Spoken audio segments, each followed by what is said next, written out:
तो दोस्तों, एक तरफ जहां डिफेंस के क्षेत्र में भारत की DRDO और हिंदुस्तान एरोनॉटिक लिमिटेड जैसी कंपनियां अपने प्रोडक्शन को तेज गति से बढ़ा रही हैं, वहीं अब दुनिया के कई देश भारत के डिफेंस इक्विपमेंट खरीदने के लिए बेताब हो रहे हैं। देखा जाए तो जो भारत अभी तक अपने देश के फाइटर जेट, टैंक और लॉन्च व्हीकल फ्रांस, रूस और जर्मनी जैसे देशों से खरीदता था, लेकिन अब भारत की कंपनियों ने डिफेंस इक्विपमेंट के प्रोडक्शन में इस तरह से महारत हासिल करना शुरू किया कि अब भारत में बने डिफेंस इक्विपमेंट पाने के लिए दुनिया के कई देश हाथ धोकर पीछे पड़ चुके हैं। अभी हाल ही में भारत में स्वदेशी तौर पर डेवलप किया गया पिनाका रॉकेट लॉन्चर, जिसे भारत के दिग्गज डिफेंस मैन्युफैक्चरर कंपनी ने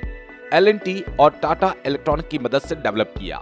जहां दुनिया के कई देश भारत के इसी रॉकेट लॉन्चर को खरीदने के लिए आगे आ रहे हैं। और हाल ही में एक खबर आई कि आर्मेनिया भारत से इन्हीं पिनाका रॉकेट लॉन्चर को खरीदने का ऑर्डर भी भारत को दे चुका है। यही नहीं, इसके अलावा गुयाना, जो कि साउथ अमेरिका का एक देश है, वह भारत के एयरफोर्स में यूज होने वाले डोनियर एयरक्राफ्ट को खरीदने के लिए भारत की ओर आ रहा है। दरअसल भारत की डिफेंस इंडस्ट्री को भी दूसरे देशों में नई पहचान मिलना शुरू हो चुकी है। जैसे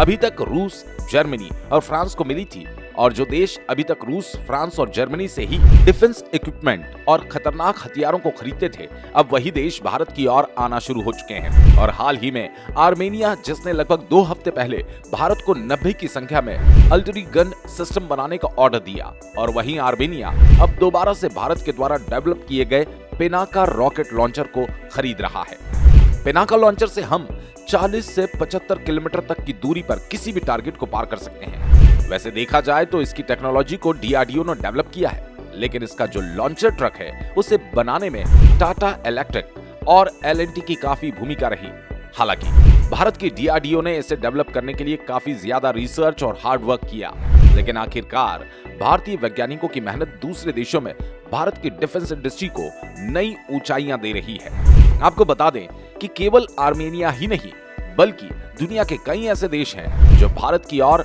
डिफेंस इक्विपमेंट के लिए दौड़े चले आ रहे हैं। और गुयाना ने भारत के साथ मिलकर एक MOU एग्रीमेंट भी साइन कर लिया, जिसके मुताबिक गुयाना भारत के इंडियन आर्मी में डोनियर 228 एयरक्राफ्ट इस्तेमाल होते हैं, उन्हें खरीद रहा है। और देखा जाए तो गुयाना इस समय अपने डिफेंस को मजबूत करने में लगा हुआ है, और इसीलिए गुयाना अपने डिफेंस में एयरक्राफ्ट जैसे खतरनाक हथियारों को शामिल कर रहा है। और हमारे लिए अच्छी बात यह है कि गुयाना की डिफेंस सिक्योरिटी बढ़ने से इसमें भारत का डबल फायदा होने वाला है, क्योंकि गुयाना डिफेंस में इस्तेमाल होने वाले हथियारों की खरीद के लिए भारत की ओर अपने कदम को आगे बढ़ा रहा है। और अभी तो गुयाना भारत से डिफेंस इक्विपमेंट खरीदने की शुरुआत कर रहा है, जबकि आने वाले समय में गुयाना भारत के लिए एक अच्छा डिफेंस कस्टमर बनने जा रहा है। आपको ये जानकर हैरानी होगी कि गुयाना भारत से जो एयरक्राफ्ट ले रहा है, उसके लिए गुयाना भारत के एक्सपोर्ट और इंपोर्ट बैंक से लगभग $23 मिलियन लोन लेकर एयरक्राफ्ट को एक्वायर करने का प्लान बना रहा है। यानी कि ध्यान दे तो ये भारत के लिए डबल प्रॉफिटेबल है, क्योंकि एक तरफ जहां भारत की एक्सपोर्ट इंपोर्ट बैंक से गुयाना लोन ले रहा है, वहीं उस पैसे को भारत में ही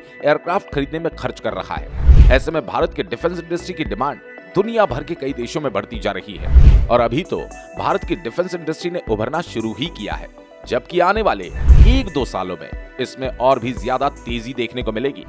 बाकी जिस तेजी के साथ भारत की डिफेंस इंडस्ट्री बढ़ रही है, उसके बारे में आप लोगों की क्या राय है, कमेंट करके जरूर बताएं।